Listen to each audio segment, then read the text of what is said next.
Today on the Travel Magazine, get your hard hats ready. We're heading down into Hooverdam for a behind-the-scenes tour. We visit Hooverdam, a wonder of American willpower and engineering. We take a look back on the dam's historic construction and on the men who risked their lives laboring in the depths of its vast canyon. The whole world was interested and very concerned and watched as it was being built.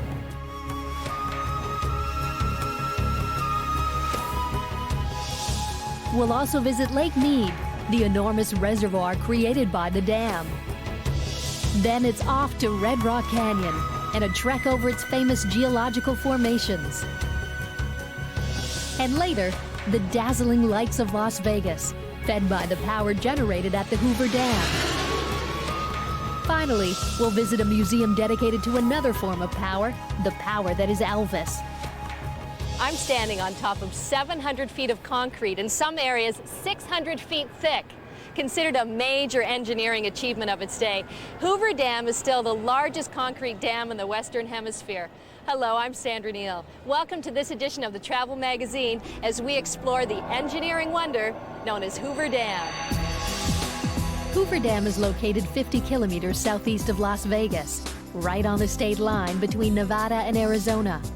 The Las Vegas skyline glitters bright, feeding on the slot machine dreams of gamblers and fed by the monstrous turbines of Hoover Dam. It takes a lot of power to light up a city like Las Vegas, and some of it comes from here, Hoover Dam, about an hour away. I'm in one of the dam's tunnels, 520 feet below. An engineering wonder, Hoover Dam was built in the 30s when at the time this was considered a remote area and under the harshest of circumstances. But despite all that, the dam was completed 2 years ahead of schedule and under budget by about $12 million. The project cost $165 million. Before the construction of Hoover Dam, the area known as Black Canyon was barren and empty. The Colorado River snaked through steep and foreboding canyons, crossing into 7 western states on its 1,700-mile-long trek to the Gulf of California.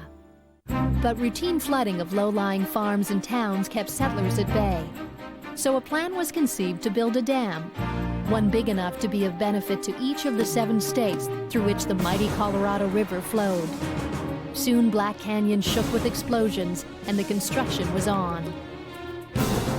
Aptly named Boulder City, Nevada, was built to house the thousands of men and their families who came to Nevada in search of steady work and a better life.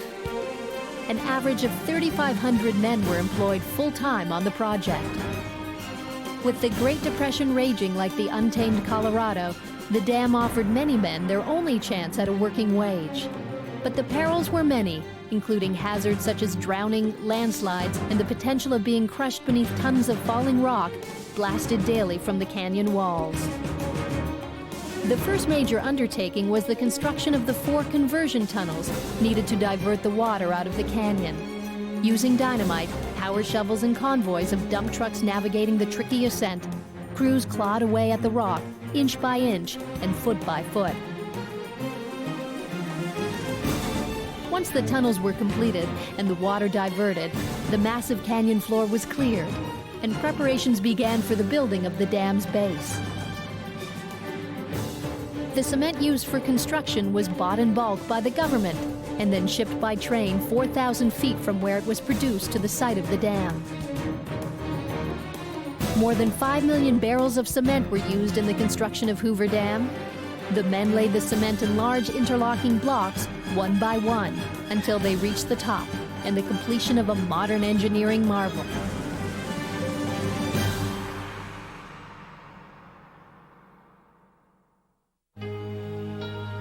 The dam's reservoir, Lake Mead, covers 247 square miles and is a national recreation area.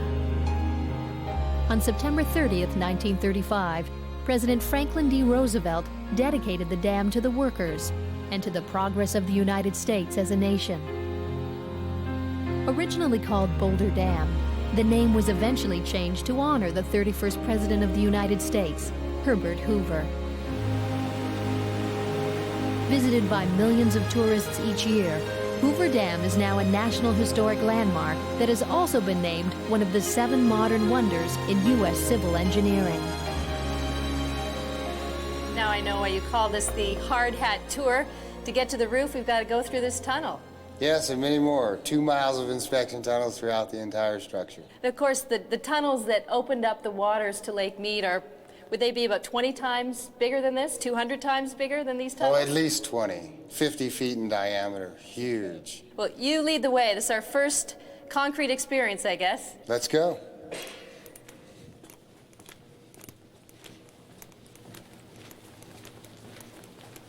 We probably look like absolute dwarfs beside this huge concrete dam. How high is it? 726 feet of concrete. It's holding back Lake Mead. 28.5 million acre-feet of water behind us. We're surrounded by this hard rock. That was the biggest obstacle, perhaps, that they had to face. How did they clear it? A lot of dynamite. A lot of exploding, drilling, blasting. These men that were called high scalers. Some of the highest paid on the project, actually making $1.25 an hour. And really only had to work 4 hours out of the day for a full day's wage. But the dangers of coming off of the canyon with rope on bosun chairs, with drills attached to an air compressed line, breaking off the loose debris, drilling and blasting. And some of those workers ended up plunging to their deaths? We had 96 industrial deaths on this project. There were a lot of good stories from a lot of old guys that worked here that are still around today of how a man fell from the canyon and fell onto a high scaler which reached out and actually grabbed him before he fell and saved his life. It's quite incredible. There's a monument in their memory. Yes, we have a monument up on top with the flagpole and our winged figures done by the artist Hansen years ago. It has a star chart on the bottom that actually dates the dedication. President Roosevelt dedicating the Boulder Canyon. This concrete structure completed ahead of time in 1935, and nothing has been done in all those years to amend it. It's solid as a rock. I mean, it's incredible to imagine how much concrete, 3.25 million cubic yards at the very base of the dam. It's 660 feet thick. It's 726 feet tall. It has 9-inch aggregate in it. It's just incredible. And of course, in those days, they didn't have these hard hats. In fact, they created them. Yeah, the hard hat was accredited and created here. They actually took 2 soft hats that they wore to keep the sun off their face, like baseball caps, placing those together so you had a bill on each side, then putting a coal tar over it and letting it harden.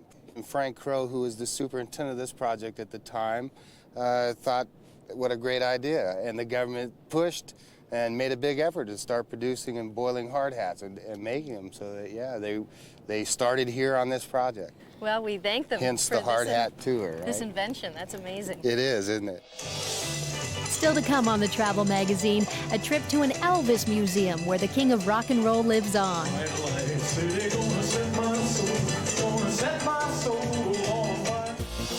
We'll cruise the neon night of the Las Vegas Strip and take in a spectacular show of light and sound.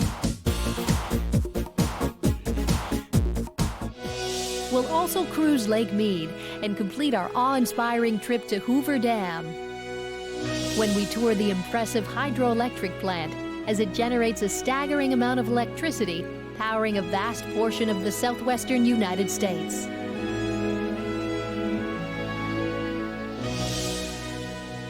From the cement structure of Hoover Dam to the sandstone formations of the Calico Hills, we'll take you on a tour of the Mojave Desert when the Travel Magazine continues.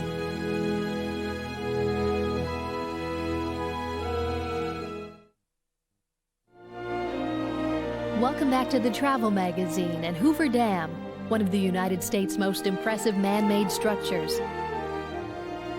The primary function of the dam, apart from flood control, is to convert the powerful waters of the Colorado River into electricity. People from around the globe line up for guided tours to see how one of the biggest electrical generating facilities in the United States operates. The tour also chronicles the historic and challenging construction of the plant. The plant's 19 generating units were built by the Babcock & Wilcox Company. Seen here is the construction of the steel penstock pipes. First, steel sheets had to be curved to the correct angles so they could be welded together into large rings. Assembled, they would form the conduits for the power and pressure outlet systems. Transport of the rings to the tunnels below also proved to be a big job. Once there, the rings were welded together to form continuous pipes. Through these pipes flows the water used to power Hooverdam's hydroelectric generators. Combined, the units are capable of generating enough kilowatts of power for the surrounding states. There's even enough for all of the bright lights of Las Vegas. Running along the steep cliff face are the lines that carry the electricity out into the surrounding country. Today, we take our electricity for granted, but the next time you flick on the television, take a moment to think of the thousands of workers who moved mountains of rock to build Hoover Dam. Behind Hoover Dam is the reservoir it created, Lake Mead. This serene area is visited by more than 9 million tourists each year. One of the best ways to see the lake is to take a tour, so you can enjoy the beautiful scenery while learning a little more about this fascinating area that was shaped by human hands. Ladies and gentlemen, we'd like to welcome you aboard the Desert Princess today. My name is Bob. I'll be your captain for this trip. And we really would like you to sit back, relax, enjoy the beautiful day, and enjoy the cruise. Though recreation was not the initial intention for the reservoir, this is now what it's generally used for. With a year-round season, Lake Mead is a popular destination for all water sports. It also happens to be the largest man-made reservoir in the United States, extending nearly 200 kilometers up the Colorado River towards the Grand Canyon. The width of the lake varies, narrowing to less than 200 meters in some areas and extending to almost 15 kilometers in others. As for the shoreline, you have nearly 1,000 kilometers to choose from when looking for that perfect picnic spot. The reservoir is actually a series of open basins connected by narrow canyons and is named for Dr. Elwood Mead, the primary engineer who oversaw the construction of Hoover Dam. The beauty of the lake and its continued popularity is a great legacy for Dr. Mead and all those responsible for its creation. Dick, we're looking at the magnificent Hoover Dam, the reason for Lake Mead, and I can only imagine back in the 30s what it must have looked like here. Arid land, and all of a sudden filling up with this incredible lake. How long did it take? It took about two and a half years for the lake to fill up once Hoover Dam was completed in 1935. What's interesting about Lake Mead and Hoover Dam is that it's right on the border of Arizona and Nevada. In fact, behind me is Arizona, is that correct? Behind you is Arizona. And behind you? Is Nevada. And as you look at the dam, you might be able to see a black tile spot right in the center. That is the dividing line between the two states. Only about an hour or so from Las Vegas, depending on traffic, Lake Mead makes for a wonderful getaway when the bright lights, noise, and hustle of the Strip get to be a little too much. You can escape for an afternoon on the water and still get back in time for dinner and an evening of Vegas-style entertainment. Not only does Lake Mead provide recreation and irrigation to the area, this massive body of water contributes to Hoover Dam's generators. That's 1.5 million kilowatts of power, supplying electricity to Arizona, California, and Las Vegas, Nevada. Just minutes away from Lake Mead on the way to Las Vegas is a beautiful area known as Red Rock Canyon. The spectacular desert scenery is a must-see for visitors to Nevada. Welcome to beautiful Red Rock Canyon.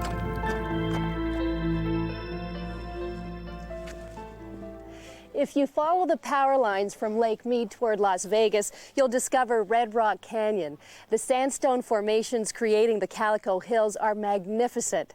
This national recreation area in the Mojave Desert is popular with hikers, rock climbers, and campers. Red Rock Canyon is a 400-million-year-old seabed that covers 200,000 acres. Its distinct rock formations have been sculpted over time by wind and floodwaters. This colorful park, reminiscent of a landscape from a science fiction movie, is surrounded by the Spring Mountains. Populated by Joshua trees, cacti, and black brush, The park's boundaries were expanded in 1990 when it was named a National Conservation Area, ensuring its protection for years to come. The canyon is rich in history and mythical native legends, but the rocks and cliffs hold their secrets well.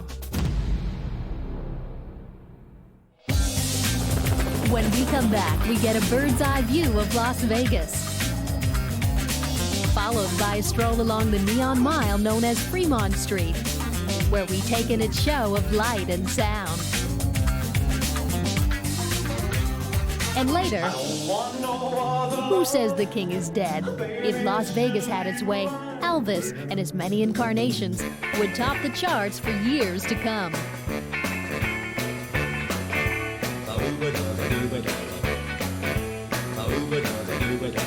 Still ahead on the Travel Magazine, a different kind of experience in Las Vegas.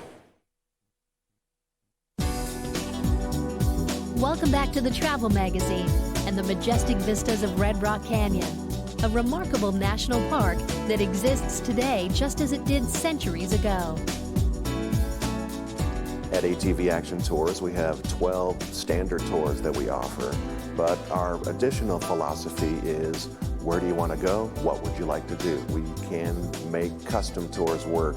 If you want a horseback ride, if you'd like an old cowboy barbecue, whatever, if you want to ride a mountain bike, if you want to rock climb a bit.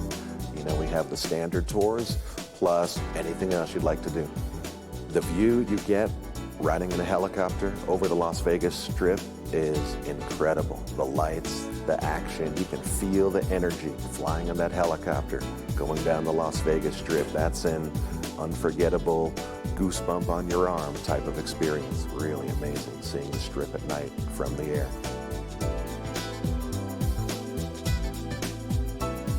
In the megawatt city of Las Vegas, the hottest marketing tool is free attractions like the Fremont Experience. It's 4 blocks covered by a domed canopy with 2 million lights and the biggest boombox in the world for its sound and light show.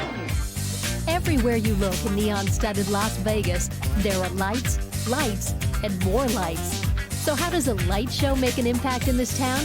The answer is on Fremont Street, the heart of the Vegas Strip. Hey, welcome to the Fremont Street Experience! Yee! The Fremont Street Experience takes place in a pedestrian promenade 5 blocks long. With a price tag of over $70 million, this is one Las Vegas show you don't want to miss.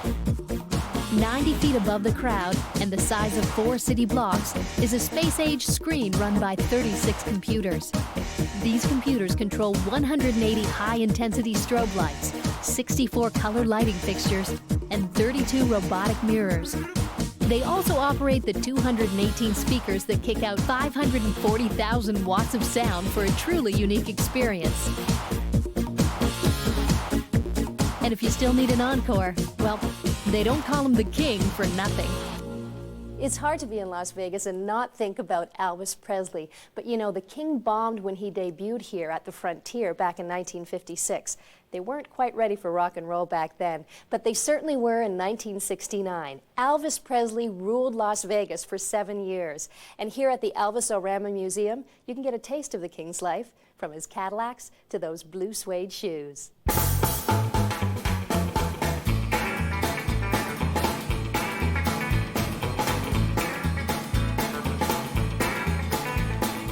In 1954, Elvis walked into the Sun Recording Studios in Memphis, Tennessee, put down $4 and recorded a song called That's When Your Heartaches Begin, dedicated it to his mother. And a year later, he got a call from Sam Phillips at the Sun Recording Studios asking him to come in to do some more recording. And he sure did, and his career took off from there.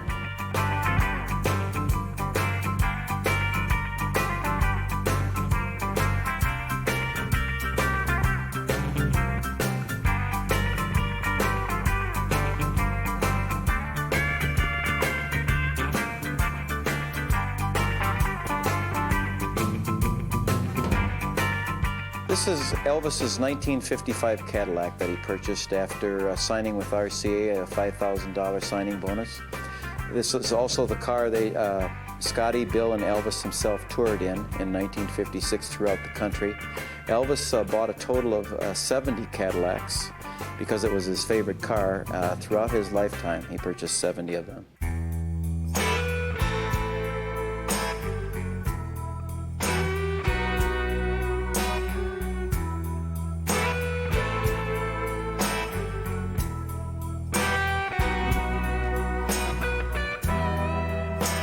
In 1961, Elvis made a movie called Blue Hawaii, and the soundtrack from that movie became the #1 selling soundtrack of all time until 1978, 17 years later, when Saturday Night Fever took its place.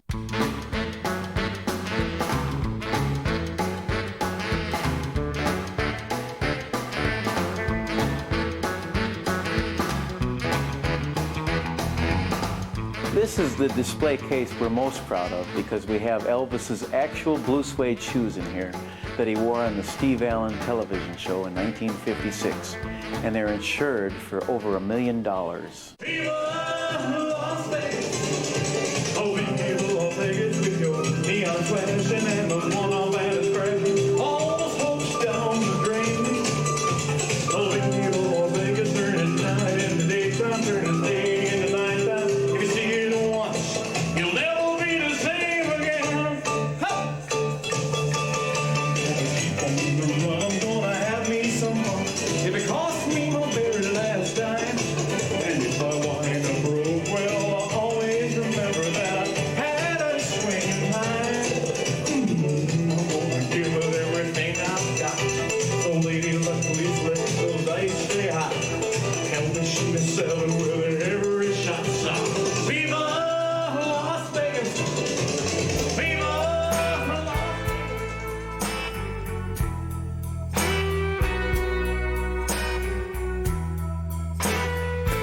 I hope you've enjoyed our tour of the Las Vegas area. You know, it's amazing how many different things you can do without even setting foot in a casino.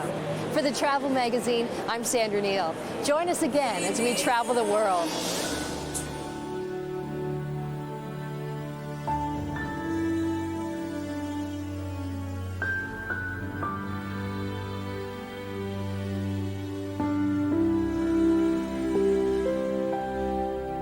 It's incredible to imagine how much concrete.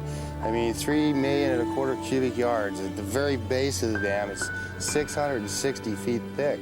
It's 726 feet tall.